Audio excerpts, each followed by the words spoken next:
அண்மைச் செய்தி. மத்திய அரசின் வக்ஃபு வாரிய சட்டத்தின் ஒரு சில அம்சங்களுக்கு மட்டும் உச்சநீதிமன்றம் தடை விதித்திருக்கிறது.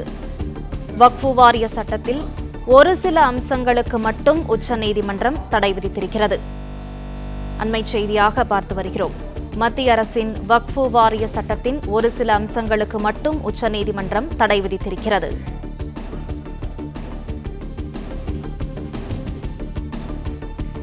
வக்ஃபு வாரிய சட்டத்தின் ஒரு சில அம்சங்களுக்கு மட்டும் உச்சநீதிமன்றம் தடை விதித்திருக்கிறது.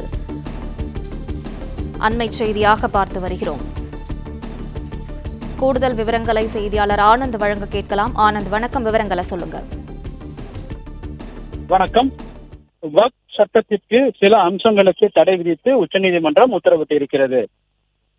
இந்தியாவில் வக்ஃப் சட்டத்திற்கு எதிராக சட்டத்திருத்தம் மத்திய அரசு கொண்டு வந்தது. இந்த சட்டத்திருத்தத்திற்கு எதிராக பல்வேறு அமைப்புகள் சார்பில் உச்சநீதிமன்றத்தில் வழக்கு தொடரப்பட்டது. அதில் நில உச்சவரம்பு உள்ளிட்ட பல்வேறு பிரிவுகள் சிறுபான்மை மக்களுக்கு எதிராகவும் சிறுபான்மை நலத்திற்கு எதிராகவும் இருப்பதாக கூறி, எனவே இதற்கு தடை விதிக்க வேண்டும் எனவும் வழக்குகள் தொடரப்பட்டது. இந்த வழக்கு உச்சநீதிமன்ற தலைமை நீதிபதி PR கவாய் மற்றும் நீதிபதி அகஸ்டின் ஜார்ஜ் ஆகியோர் மற்றும் மாசி ஆகியோர் அடங்கிய அமர்வு விசாரணைக்கு வந்தது. அப்பொழுது சிறுபான்மை அமைப்புகள் சார்பில் ஆஜரான வழக்கறிஞர்கள் இந்த சட்டம் சிறுபான்மைக்கு எதிராக கொண்டு வரப்பட்டிருப்பதாகவும், இதன் மூலமாக சிறுபான்மை நிலங்கள் பறிக்கப்படுவதற்கான வாய்ப்புகள் இருப்பதாகவும், எந்த விதமான காரணங்களும் இல்லாமல் இந்த சட்டத்தை அமல்படுத்த மத்திய அரசு முயற்சித்து வருவதாகவும், எனவே இதற்கு தடை விதிக்க வேண்டும் எனவும் வாதிடப்பட்டது.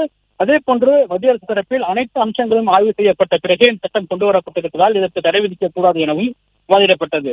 அனைத்து அம்சங்களுக்கு பிறகும் இந்த வழக்கில் இன்று தீர்ப்பளித்த நீதிபதிகள் வக்ஃப் சட்டம் சில அம்சங்களுக்கு தடை விதிப்பதாகவும், மத்திய அரசின் வக்ஃப் சட்டத்தில் ஒரு சில அம்சங்கள் மட்டும் ஏற்றுக்கொள்ளும் விதமாக இல்லை என தெரிவித்த நீதிபதிகள் அதனை தடை விதிப்பதாகவும் தெரிவித்தனர். மேலும் வக்ஃப் சொத்துக்களின் உரிமை தொடர்பாக நீதிமன்றங்கள் மட்டுமே முடிவெடுக்க முடியும் எனவும், இதை அரசு முடிவெடுக்க முடியாது எனவும் நீதிபதிகள் தங்களுடைய தீர்ப்பில் தெரிவித்திருக்கிறார். மேலும் வக்ஃப் சொத்துக்களின் உரிமை தொடர்பான மாவட்ட ஆட்சியர்கள் முடிவெடுக்க அனுமதிக்க இயலாது எனவும் நீதிபதிகள் தெரிவித்திருக்கிறார். எந்தெந்த சொத்துக்கள் மாவட்ட ஆட்சியர்கள் இது வக்ஃப் சொத்துக்கள் அல்லது வக்ஃப் சொத்துக்கள் இல்லை என்பது தொடர்பாக முடிவெடுக்க மாவட்ட ஆட்சியர்களுக்கு அதிகாரம் இல்லை எனவும் நீதிபதிகள் தங்களுடைய தீர்ப்பில் தெரிவித்திருக்கிறார். மேலும் வக்ஃப் சட்டங்கள் சில அம்சங்கள் ஏற்றுக்கொள்ளும் விதமாக இல்லை என தெரிவித்த நீதிபதிகள் இதற்கு தடை விதிப்பதாகவும், இது தொடர்பாக மேற்கொண்டு எந்த நடவடிக்கையும் எடுக்கக்கூடாது என இடைக்கால தடை விதிப்பதாகவும் நீதிபதிகள் தெரிவித்திருக்கின்றனர். மேலும் வக்ஃப் நிலங்கள் தொடர்பாக முடிவெடுக்கும் உரிமைகள் அனைத்தும் நீதிமன்றத்திற்கு மட்டுமே இருப்பதாகவும், ஆனால் இதில் மூன்றாம் நபர்களோ அல்லது அந்தந்த மாவட்ட ஆட்சியர்களோ முடிவெடுக்கும் அதிகாரம்